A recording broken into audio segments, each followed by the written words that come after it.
There exists a peculiar rhythm in how human beings organize their intentions, a pattern so common that we barely notice it until someone points it out, and then suddenly we see it everywhere in our own lives and in the lives of those around us. We tell ourselves that we will begin our new exercise routine on Monday, that we will finally start that creative project on the 1st of next month, that the new year will mark the true beginning of our transformation into the person we have always wanted to become. This behavior, this constant deferral to temporal milestones, reveals something profound about how our minds construct meaning from the arbitrary divisions we have imposed upon the continuous flow of time. The calendar is, after all, a human invention, a framework we have built to make sense of the sun's journey and the moon's phases. Yet somewhere along the way, these artificial boundaries became imbued with psychological power. When we say we will start something on Monday rather than Thursday, we are not actually saying anything about the inherent qualities of those days, because objectively speaking, Monday holds no special properties that make it more suitable for new beginnings than any other day of the week. What we are really expressing is a deep-seated need for our actions to feel aligned with larger structures, for our personal narratives to sync up with the collective rhythms that organize society. Psychologists who study procrastination and goal-setting behavior have identified what they call the fresh start effect, a phenomenon where people are more likely to pursue their goals following temporal landmarks that represent new beginnings. Research conducted at the Wharton School found that people show increased motivation to pursue goals after dates that mark new cycles, whether those cycles are weekly, monthly, or annual. The researchers observed that gym attendance spikes at the beginning of each week, the start of each month, after birthdays, and especially following major holidays like New Year's Day. This pattern suggests that our brains are wired to perceive these moments as opportunities to leave our past selves behind and step into a new identity.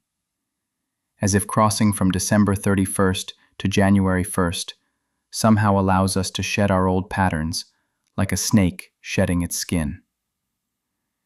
But beneath this seemingly productive impulse lies something more complex and sometimes more troubling.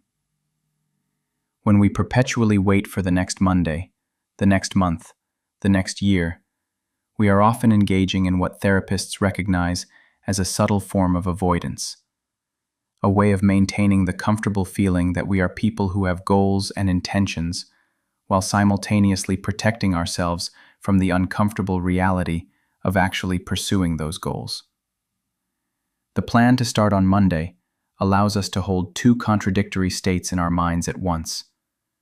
We are simultaneously committed to change and yet unchanged, virtuous in our intentions, yet unburdened by the actual work those intentions require. There is a strange comfort in the liminal space between decision and action, a psychological safe zone where we can imagine all the possibilities of our future self without confronting any of the difficulties or failures that might arise once we actually begin. Studies in behavioral psychology suggest that when we make plans for the future, our brains light up in similar ways to when we imagine that we have already accomplished those goals, giving us a small hit of satisfaction and accomplishment without any of the actual effort. This means that the act of planning to go to the gym on Monday can feel almost as good as actually going to the gym, at least in the moment. And this false sense of progress can actually undermine our motivation to follow through, because we have already received some of the emotional reward we were seeking.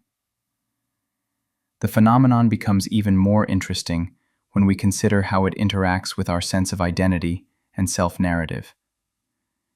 Human beings are storytelling creatures who construct coherent narratives about who we are and who we want to become. And these narratives require certain structural elements to feel satisfying. A story needs a beginning, and not just any beginning, but one that feels meaningful and appropriately marked. Starting a diet on a random Tuesday afternoon lacks the narrative weight of starting a diet on New Year's Day, because our minds crave the symbolism and the sense that this moment is special enough to contain the transformation we are seeking. This is why people often describe feeling like they are waiting for their life to start, as if the current moment is somehow provisional, a rough draft that will eventually be replaced by the real version once the right conditions align. Psychologists who work with clients struggling with chronic procrastination often encounter this belief structure, this sense that there will be a future moment when everything clicks into place and action becomes easy and natural. The person waiting for Monday is really waiting for a version of themselves who finds the task less daunting, less uncomfortable, more aligned with their idealized self-image. But of course, that version never arrives because the discomfort and the challenge are inherent to the task itself, not to the timing. Cultural factors amplify these tendencies significantly. We live in societies that emphasize fresh starts and radical transformations, where entire industries have been built around the idea of the new you, the reinvented self, the dramatic before and after. The weight loss industry alone generates billions of dollars annually by capitalizing on our desire to believe that transformation can be sudden and complete, that we can step across a threshold and emerge as different people. Social media has intensified this phenomenon by making our attempts at self-improvement visible and public, turning our personal goals into performances that require the right staging and timing to feel authentic and worthy of documentation. Research into motivation suggests that this approach to change, this waiting for the perfect moment, often backfires in ways that extend beyond simple procrastination. When we attach too much significance to a particular starting point, we also create a fragile psychological structure where any deviation from the plan feels like total failure. If we tell ourselves that we will work out every day starting Monday, and then we miss Tuesday's workout, the entire framework collapses and we find ourselves waiting for the next Monday to try again.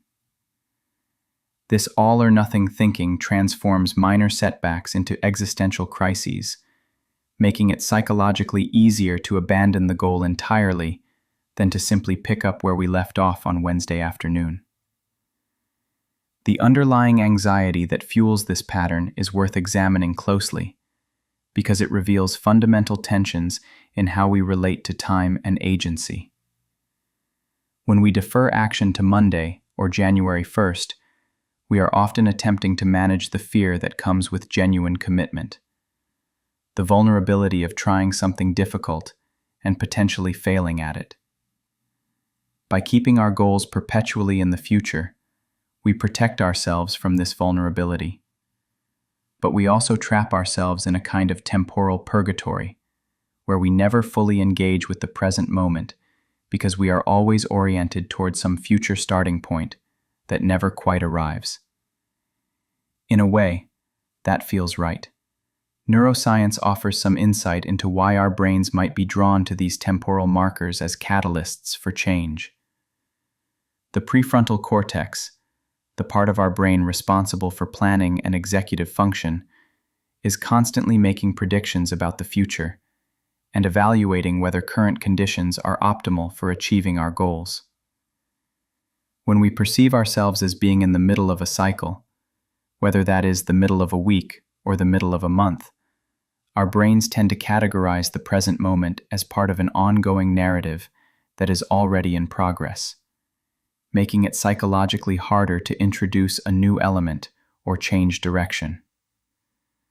But when we approach what we perceive as a boundary or a fresh start, our brains shift into a different mode, one that is more open to new patterns and behaviors, because the narrative is being reset and everything feels possible again.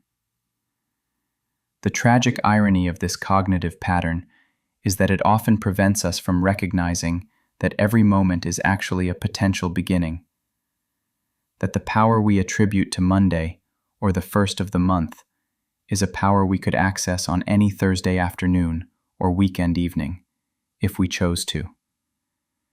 Time is continuous and undifferentiated in its objective reality, flowing forward without pause or punctuation, and the divisions we perceive are entirely constructed by human convention and human psychology. When we truly understand this, when we really internalize it, the question becomes not, when is the right time to start, but rather why. We have convinced ourselves that some moments are more real or more valid than others. Therapists working with clients on this issue often encourage a practice of what might be called radical presence, a willingness to begin from wherever you are, with whatever resources and circumstances you currently have available. This does not mean abandoning planning or preparation entirely, but rather recognizing that the feeling of readiness we are waiting for is often a mirage that recedes as we approach it. The person who waits for Monday to start exercising is usually the same person who will wait for next Monday when this Monday arrives, feeling wrong or insufficient because the external conditions were never really the issue to begin with. What makes this pattern so persistent is that it occasionally works or appears to work, which intermittently reinforces the behavior. Sometimes we do successfully begin something on Monday. We do follow through on our New Year's resolutions, at least for a while. And these successes confirm our belief that the timing was important, that waiting for the right moment was the correct strategy. But studies on behavior change suggest that when these temporal landmarks lead to successful habit formation, it is usually not because of the timing itself, but because the person was already in a state of readiness and would likely have succeeded regardless of which day they chose to begin. The deeper question worth considering is what we are really doing when we engage in this pattern of perpetual deferral. In some cases, we might be giving ourselves necessary time to prepare, to gather resources, to build the psychological foundation for sustained effort. And in these instances, the waiting serves a legitimate purpose.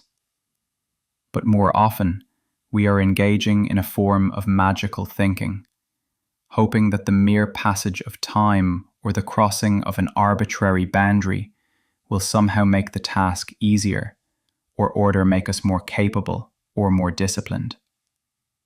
This belief keeps us stuck in a cycle where we experience the pain of unfulfilled intentions without ever experiencing the satisfaction of genuine effort and progress. Breaking free from this pattern requires developing a different relationship with time and with our own agency, one that acknowledges both the legitimate difficulty of initiating new behaviors and the fundamental reality that no external calendar can grant us the motivation or discipline that can only come from within. It means learning to start small and start messy, to begin on Tuesday afternoon with 15 minutes, rather than waiting for Monday to begin with an ambitious hour-long session. It means understanding that the discomfort of beginning is not a sign that the timing is wrong, but rather an inherent feature of growth and change that will be present regardless of when we start.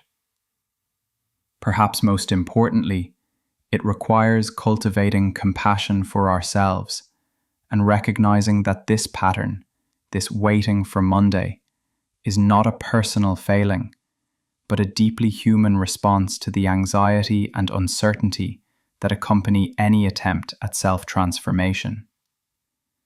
We are all doing our best to navigate the gap between who we are and who we want to be. And if we sometimes get lost in the comfortable fantasy of future action, that is understandable and forgivable. The goal is not to berate ourselves for this tendency, but to gradually develop the awareness and the courage to close the gap between intention and action, to recognize the present moment as the only moment we actually have, and to begin from here, from now, regardless of what the calendar says.